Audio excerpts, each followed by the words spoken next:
Killadra sauvage est difficile à pister dans son habitat naturel. On la trouve généralement au fin fond d'une forêt d'olives. En effet, elle se sert de cette matière première hors du commun pour construire son terrier. Il lui faut donc toujours plus de livres, un besoin devenu vital avec le temps. Bonjour et bienvenue sur ma chaîne, Les Humeurs de Killadra. Aujourd'hui, une vidéo book haul. Effectivement, j'ai complètement craqué cette semaine. J'ai acheté une tonne de livres et je vais maintenant vous les présenter. Alors ce book haul est divisé en 3 parties. J'ai d'abord acheté un énorme colis à un vendeur sur seconde main, le site de revente d'occasion. Puis j'ai acheté un second livre lors d'une fête médiévale hier. Et enfin, pour la petite anecdote, quelques minutes avant que je tourne cette vidéo, j'ai eu un message d'une deuxième vendeuse de seconde main et j'ai été lui racheter quelques livres que j'ai rajoutés en urgence à ce book haul. Le premier livre que j'ai acheté est le tome 1 de Felicity Hadcock, Les Anges morts d'Aussy, de Sophie Jomain. Il y a plusieurs livres qui sont dans ma wishlist de Sophie Jomain, mais ce sera le premier livre que je vais peut-être lire d'elle. La quatrième de couverture ne nous en dévoile pas trop. On sait juste que Felicity Hadcock, qui menait jusque-là une vie parfaitement tranquille, va se retrouver embrigadée dans des histoires de morsures, de vampires, et qu'elle cherche un homme beau, riche et élégant. Donc voilà, messieurs, si vous regardez la vidéo, appelez-la. Ensuite, je vais vous parler de Seed, qui est une trilogie dont j'ai acheté les 3 tomes à la fois. Le tome 1, La Diseuse d'ombre. Le tome 2, Éclat de chaos. Et le tome 3, Double vue. Cette trilogie est écrite par Sandy Williams. Ce que nous apprend la quatrième de couverture, c'est que Mackenzie possède un don, celui de voir les failles, mais également de pouvoir les pister lorsqu'ils se téléportent. Grâce à ce don, ou plutôt à cause de ce don, elle va se retrouver coincée au milieu d'une guerre entre les failles et les rebelles. Et on pressent un triangle amoureux, donc j'espère que ça ne va pas trop me poser problème. Évidemment, il y aura un triangle amoureux entre Mackenzie, un homme du clan royal et un homme du clan des rebelles. Donc non seulement elle devra choisir qui suivre avec son cœur, mais aussi qui suivre avec sa tête. Le roman suivant, je l'avais mis dans ma wishlist à cause de son titre, qui m'a beaucoup fait rire. Le titre c'est 5 filles, 3 cadavres, mais plus de volants. Alors ce roman est écrit par Andrea H. Japp, j'espère que je prononce bien son nom. Et tout simplement, il va nous présenter 5 amies qui ont des personnalités autant couleurs mais complètement différentes les unes des autres, et qui vont se retrouver mêlées à un meurtre, puisque l'une d'entre elles, Charlotte, qui est psy, va retrouver un cadavre enchaîné au volant de sa voiture. Elle va paniquer, et plutôt que d'appeler la police, elle va plutôt appeler ses copines à la rescousse, et apparemment les cadavres vont continuer à s'accumuler autour d'elle. Donc j'ai vraiment hâte de découvrir ce roman qui m'a l'air intéressant. Le livre suivant est le tome 1 de la série Maeve Regan. Le tome 1 s'appelle Rage dedans et c'est une série écrite par Marika Gellman. Alors, comme souvent dans la Beat-Kit, on nous présente une héroïne à fort caractère, assez libérée, qui ose faire ce qu'elle veut dans la vie et qui n'a pas peur de se faire marcher sur les pieds, jusqu'à ce qu'elle se retrouve embarquée dans le monde fantastique. Alors ici, la quatrième de couverture ne nous explique pas vraiment dans quel univers on va se trouver, mais on voit qu'on nous parle de vampires, de kidnapping et de cauchemars, donc je pense qu'il y aura un petit mélange d'univers, j'ai hâte de le découvrir. Ensuite, ce ne sont pas un, mais 2 romans que je vous présente, puisqu'il s'agit des tomes 7 et 8 de la série Mercy Thompson, de Patricia Briggs. Alors, le tome 7 s'appelle La morsure du givre, il est ici, je devrais peut-être inverser. Et le tome 8, La faille de la nuit. Alors pour le moment je n'ai lu que le tome 1 de cette série, mais je l'avais beaucoup apprécié. Dans le tome 1, L'appel de la lune, on va suivre Mercy, qui s'appelle en fait Mercedes Thompson, qui est une changeuse, c'est-à-dire que contrairement au loup-garou, elle ne subit pas l'influence de la lune, elle ne se transforme pas non plus en loup, elle se transforme en fait en coyote, donc c'est une sorte de coyote-garou. Elle a été élevée par les loups-garous car sa famille ne comprenait pas sa nature. On la retrouve à l'âge adulte, elle est mécanicienne dans le Montana. Elle ne se laisse pas non plus marcher sur les pieds et elle se retrouve mêlée à toute une sorte de joyeuse clique surnaturelle. Son voisin, Adam, qui est le loup alpha d'une meute de loups-garous locale. Un vampire dont elle répare le minivan et qui est fan de Scooby-Doo. Une sorcière russe qui vient effacer les traces des bagarres après qu'elles se soient passées.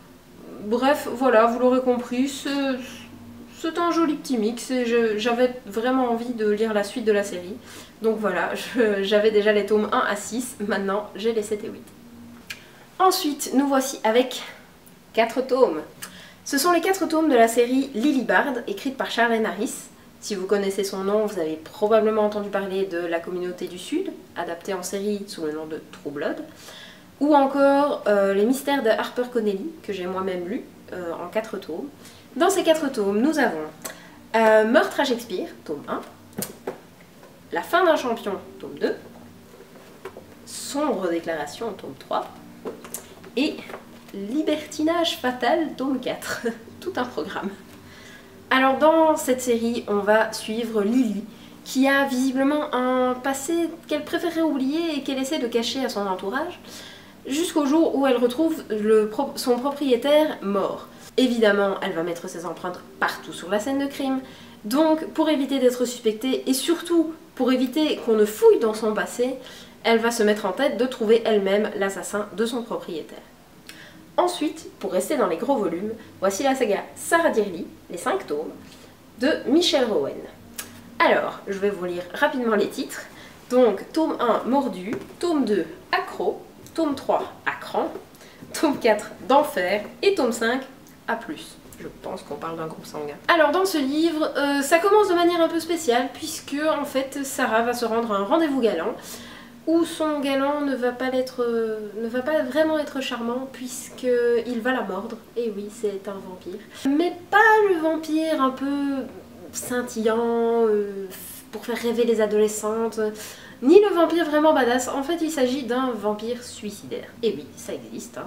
Ce charmant monsieur va passer un marché avec Sarah et va lui apprendre les ficelles du métier de vampire, puisque maintenant elle en est une. Et en échange, elle va l'aider à se tuer malgré son immortalité. C'est pas gagné.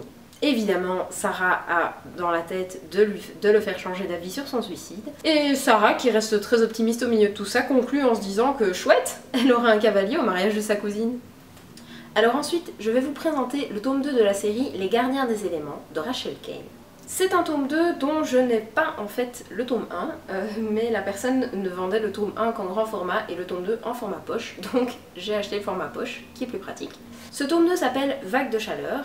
Je vais vous faire le topo du tome 1, même si je ne l'ai pas. Donc en fait on va suivre Joanne, qui est une maîtresse du vent, donc elle contrôle le vent, les tornades, enfin tout ça, jusqu'au jour où elle se retrouve accusée de meurtre, et donc elle va partir à la recherche du plus puissant des gardiens des éléments, pour qu'il lui vienne en aide dans sa situation. On n'en sait pas plus, la 4e de couverture reste assez mystérieuse. Je vais terminer cette première partie du book haul avec le tome 2 et le tome 4 de la série Anita Blake de Laurel K. Hamilton.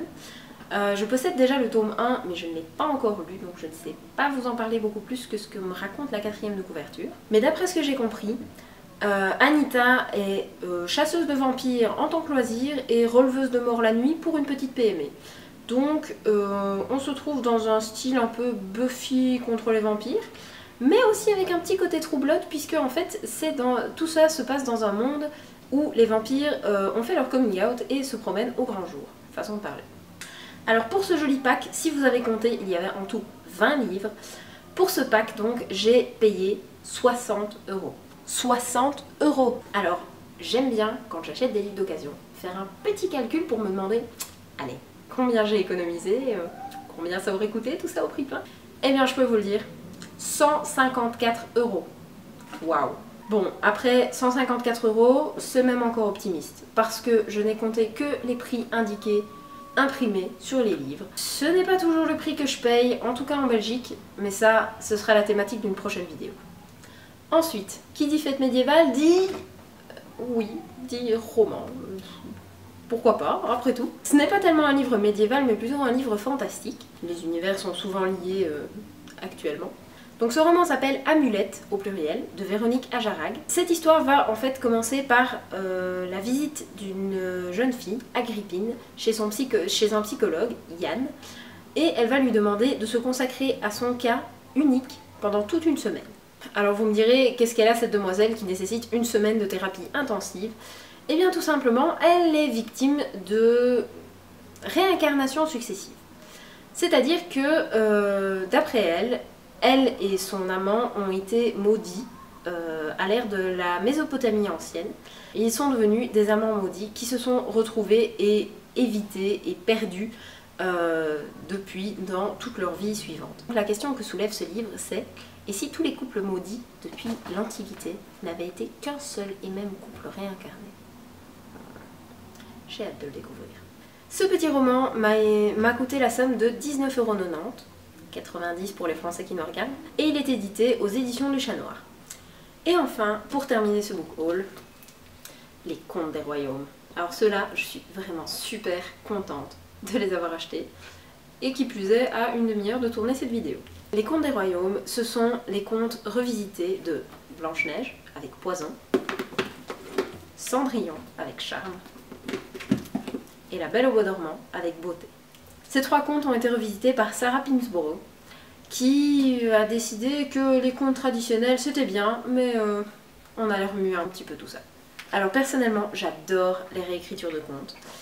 J'ai notamment lu Animal de Victor Dixon, que j'ai adoré.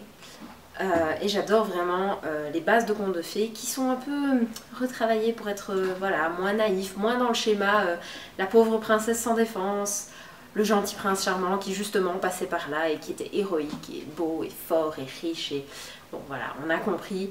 J'aime bien quand les héroïnes reprennent un peu le pouvoir, et j'aime bien quand un conte est réécrit à la sauce fantastique, mais vraiment du bon fantastique. Et donc ces 3 romans, je les ai achetés pour la modique somme de 15 € au lieu de 39. Ça fait plaisir. Voilà, ce book haul est à présent et enfin terminé. Je ne vous promets pas de vous faire des book hauls énormes, ça dépend un peu de mes envies, de mes craquages, et comme le dirait une très bonne amie, dans ce cas-là, je vais faire toujours d'énormes book hauls parce que voilà, je craque beaucoup et je craque souvent, surtout si c'est des livres. Donc voilà, je vous souhaite de très bonnes lectures jusqu'à la prochaine vidéo de ma chaîne. Je vous embrasse et je vous dis à bientôt.